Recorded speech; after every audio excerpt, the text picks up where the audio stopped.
Welcome, comic lovers. Garvin, the old comic guy, coming at you with another interesting comic, interesting story, maybe a little bit about it.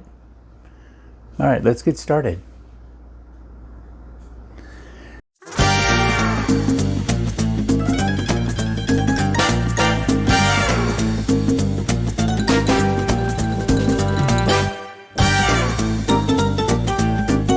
So, today I'm going to take us way back. So what I have here is still a comic, though it's True Comics, number 70. It is not, it actually is a little bit larger than a Golden Age. So I keep it in a magazine bag normally. But I thought I'd go way back. So this is True Comics. They were done and had a lot of stuff with, or True Crime, True Comics, and their FBI adventures. This is part of Hoover's plan J. Edgar Hoover was the head of the patriarch or whatever of the FBI, and the FBI has a huge media presence, still does today, and it did then. This is from March of 1948. This is number 70. This particular one I got in a collection, and this is originally owned by a Sammy Olson out of Correctionville, Iowa. So I don't know if Sammy's still around or not, but so we're clear, Correctionville, Iowa does not mean there is a corrections facility or prison or whatever we want to call those nowadays. It is actually where the correction line is in cartography. Surveying. So I thought that was pretty interesting. Because I didn't buy this new. This isn't, I bought this in a collection. But I want to, what was going on in March of 1948? So March of 1948, Now Is the Hour, was one of the big hits by Bing Crosby. It is actually like a Maori song. What else? Mañana, Peggy Lee. That was going on. That was a big hit. I'm looking over a four-leaf clover. What else? Ballerina was still big. Beg Your Pardon. Ballerina was Vaughn Monroe. Beg Your Pardon was Francis Craig and Bob Lamb. What else? So movies. Jimmy Stewart. Jimmy Stewart was in Call Northside 77. That was pretty big. That, in fact, became a number one hit at the time. What else was big movies-wise? Gentleman's Agreement, that was big. Saigon. Saigon had Alan Ladd and Veronica Lake. And then Gentleman's Agreement had Gregory Peck and John Garfield in it. So some big things going on as far as movies go. I wonder if you guys have even seen some of those. Anyway, 1948. So what are the stories? So we have teenage mysteries being advertised, books, right? Because a lot of books. And then we have Special Agent, right? And this was the FBI. It's actually a licensed story from the FBI. It's about the prison break out of, where was it? Joliet Prison in Illinois. Most of them ended up being caught in Chicago. And this is, again, 1948. So this is after World War II. But they talk through the process. There's a picture here of J. Edgar. He actually does go in to make the draw. They were very careful, these criminals, and did not take their car past the state line. There's a J. Edgar picture. They were very, so they wouldn't draw in the FBI. Basically, the FBI couldn't help.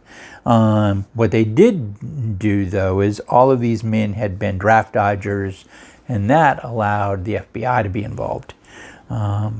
So yeah, crimes have to cross state lines for FBI. There's a nice, an interesting, what's your FBIQ little test you can do, which I was like, that is just so cool. Again, FBI has been very much involved in their own media for a long time. This is not the only one. Oftentimes when you see on the cover something that's about crime doesn't pay, that is usually something the FBI pushed, sponsored. FBI is still doing that, though not in the same way. They're not, comics is not the main media form anymore. It was at one point. There's also a somewhat interesting story about how umbrellas came to England. First talking about a Jonas Hannaway, who as a young person fell in love with Robin Crusoe, and there is a kind of umbrella thing there, though they had been used for hundreds of years elsewhere. But bringing them to England in the early 1700s would actually get them here, right? So umbrellas. There's also a important note, which I thought was cool. They're going to buy monthly, and then of course a nice advertisement to buy theirs. There's also this American Adventures in Industry, so that's pretty cool. It does talk about the radio, right, and its development over time, and then of course they do touch on its development into television. Though this is 1948, television was starting to be affordable for the general masses. It was not prior to the war. It just wasn't. It wasn't something most people had. Radios were what almost everybody had. Tons of radio shows, whether that be Abbott and Costello, Burns and Allen, The Shadow, right? Like that was a radio show. He was actually a radio advertising man, is how it kind of comes about. The voice of the guy would lead to the Shadow. So it comes out of a radio show. Really advertising on a radio show. Then there's a You're the Detective, which I thought was pretty cool. This is like a Ellery Queen. I don't know if anybody ever watched that, but Ellery Queen and Ellery Queen Adventures were the books were basically, they would go through what happened and they would figure it out, and he did. So at the end, it's, I've got it, Mr. Oates. Give me about 2 hours and I'll collar those kidnappers, and your boy will return unarmed. And then it says, how did Detective Jack Robbins capture the kidnappers? Answers on page 45. So you got to wait another 20 pages. But I still thought that was pretty cool. They have a nice, interesting experience that talks about the draw from the side holster, the cross-arm way. And then there's Ozzie. Ozzie Cowles was a basketball coach at Michigan a long time ago. And Wheaties, Wheaties are for champions. We have a nice ad, right? Wheatie champions. Talks about Ozzy and then talks about General Mills's Wheaties and how it's wonderful with milk and fruit. Yes. They've always been big on that. Very next, that after the advertisement, is a nice thing about the Olympics and Olympic champions. And that's cool. They have James Thorpe, a Native American, who there was stuff about later. And then they talk about Johnny Weissmuller. And if you don't know, Johnny Weissmuller was an Olympic swimmer and would go on to become Tarzan in the movies. Not the first one. The first one was from the serials, and I can't think of his name right off the top of my head, but it is from the serials. Johnny Weissmuller had contract for so many movies, and then the boy who played Boy, the adopted son of Tarzan and Jane, who appears in a few movies, would, because he was under contract, the way movie studios were done, that was a contract. So Johnny was under contract to be in so many movies, and he was Tarzan in so many movies. The boy was in so many movies, so was Jane in so many movies from this particular company. I don't remember the company off the top of my head, and it doesn't say which one it was here, but that boy goes on to be, what's his name? Congo? No, that's not right. Bomba. He becomes Bomba. So when they bring her back, Jane back, because Jane leaves when the boy's there. So a lot of the stories don't have both of them. A lot of the movies don't. And so he shows up in a few of the movies, and the boy learned and trained with Johnny Weissmuller, who is Olympic level swimmer, an athlete. And so the boy trained with him. So then the studios thought, well, we can use him, even though bringing her back was the draw for the movies. So they used him, and he ended up being picked up by a different studio, I think it was a different studio, making Bomba the Jungle Boy, and so, which would also get its own comics book. I want to say Gold Key. There's an interesting story about the Lost World here, and that could mean anything, I know, but it actually ends up talking about Arthur Evans finding the Palace of Minos, and the years that he spent digging through it and still not knowing it was Minos until later finally doing that. Another thing it talks about, another story is Eddie Egan. Eddie Egan was a scholar boxer. So he was a boxer, amateur, not really professional, though he focused on becoming a scholar, and it talks about his life and him going off to World War I, coming back, doing stuff with World War II, being a big game hunter, all this other stuff. But what people may not know is that he served, I think, 6 years as the head of the Boxing Commission in New York State. So he was the New York State Boxing Commissioner. So pretty cool. And then there's a nice thing. This is by Parents Magazine. That's the publishing company that made True Comics. And there's a advertisement there to, I think, sell their stuff. A little, cut and paste. If you want to earn extra money and prizes too, fill out this. And that's pretty neat. There's also Abraham Lincoln's balloon or fighting flyer. And it's a balloon thing. Yes, hot air balloons were around in the Civil War and actually did help in some battles, though very few. And it talks about that process, which is interesting. Is it completely accurate? Probably a lot is left out, right? In most of these stories, a lot is left out.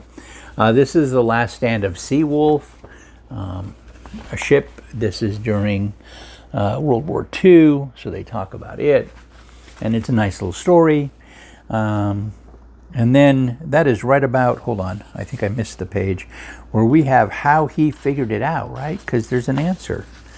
Oh, there it is. And then in the middle of the joke, so this is a jokes page, right? So lots of fun jokes. These would be considered dad jokes now. But in here is the answer. I'm not going to give it away. I'm not. Nope. But there's, advertisements for stamp collecting. And then there's the little fun stuff, right? Like little Tommy, look, Mother, I've learned to write. Mother, so you have. What does it say? Little Tommy, how should I know? I haven't learned to read yet. Dad jokes, right? Lots of fun. And then, also the answers to your FBI IQ is down here. And then it goes into the story about the Seawolf. And then I think that's the last story. Lots of little stories. They're fun. They have the advisors, but it doesn't tell you who the artist is on any of this. But it gives you who's the president, publisher, editor, etc. And it gives you who the advisors are. Remember, this is a magazine company. This is not a company that does other stuff. So all that information, including junior advisors, are there. And then, I love this, Kodak film, right? And if it's Kodak, it'll be developed quicker. Really? Anyway, yeah. Oh, so back in the day, oddly, this seems weird. Like, I think everybody knows this. But when you took a picture, you'd have to send it for developing. It wasn't a digital thing you could see right away. You didn't know if it was good. Now with digital cameras, with our cell phones, we can look at the picture and know that it's good. We didn't have that ability. We took a bunch of pictures, sent them off, and got some that were good. Not all of them were good. And then at the back, we have the ever popular Daisy Carbine. And if you order through here, you can get the big color boys Bill of Rights. How cool is that? Anyway, I thought this was pretty cool. Thought I'd take us way back. So 1948, March. I do know it goes way back farther than this, but I just thought this was cool. And I also enjoyed the fact of realizing how involved the FBI has been in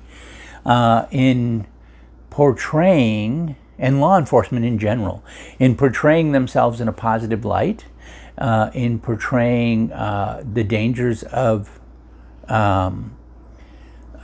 crime. And I thought, wow, even back in comics they were doing this. Now people love their shows, right? The push for these real crime dramas and or NCIS, Criminal Minds, all that sort of stuff, all the way Bones. But the reality is it's been going on, right? You guys all know this. It's been going on. We had the amateur detectives with things like Matlock. We had Kojak, Starsky and Hutch. Heck, we had, what was it? Kolak. No, not, see, I'm getting it. Kolchak. Was it Kochek? Kolchak? Oh man, now I'm forgetting the name. The Night Hunter, right? And he was just a newspaper guy. But they've been involved in a lot in showing people, and we're always in that, right? So it's kind of like this idea of forming the American, and it's not just America, right? British have been doing this for a long time. Watch a BBC show, and it's how they solve a mystery. They're not all that way, but genuinely, tons of them are. So we've been doing this for a long time. And you think by now, that government's involvement or law enforcement's involvement in portraying crime as bad, and I think it is, don't get me wrong, that we wouldn't have as much crime because we are seeing it from such a young age. But yeah, maybe we're not as smart as we think we are. I don't know. Anyway, thought I'd share. I hope you guys enjoyed it. Take care of yourself. Have a good day.